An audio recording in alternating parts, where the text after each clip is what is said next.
এই রাধাকৃষ্ণ দোল পুজো উপলক্ষে আমরা কিন্তু আমাদের বাড়ির সমস্ত আত্মীয়রা এই একটা দিনে কিন্তু একত্রিত হই। সেদিনকে পুজোর কারণে নিরামিষ খেলেও পরের দিনে কিন্তু পাত পেরে বসে সবাই আমিষ ভোজন হবেই। তাই জন্য সকালবেলা কিন্তু দোল পুজোর পরের দিন চলে গেছিলাম বাবার সাথে বাজারে। বাজার শেষে সোজা চলে গেছিলাম খাসির মাংসের দোকানে এবং সেখান থেকে সবার জন্য মটন নিয়ে সোজা মাকে এসে কিন্তু দিয়েছিলাম। কারণ মায়ের হাতের মটন কষা না হলে ছুটির দিনে কেমন যেন বুকটা আকুপাকু করে, বিশ্বাস করো। আর সেই মতো কিন্তু মা একেবারে মটনটাকে কষিয়ে জমিয়ে রান্না করতে লেগে গেছিল। আর মটন রান্না হবে তার সাথে আলু না হলে কি হয়, তাই কিন্তু মা কিন্তু বেশি করে আলুও দিয়েছিল আমাদের সবার জন্য। আর হ্যাঁ, তোমাদের সাথে তো একটাই শেয়ারই করা হয়নি, আমরা যখন সমস্ত আত্মীয়রা একসাথে একত্রিত হই নিচে কিন্তু গোল করে বাঙালি ভোজন করতে বসি।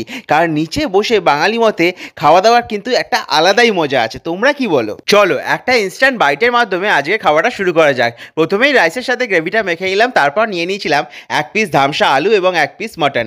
সব কিছু মিলিয়ে যখন মুখে পাচার করলাম, পুরো স্বর্গ ফিল হলো, বিশ্বাস করো। ছুটির দিনে মটন লাভার কারা আছো আমাদের মতো অবশ্যই কিন্তু লাইক ও কমেন্ট করে জানাতে ভুল করো না। টাটা।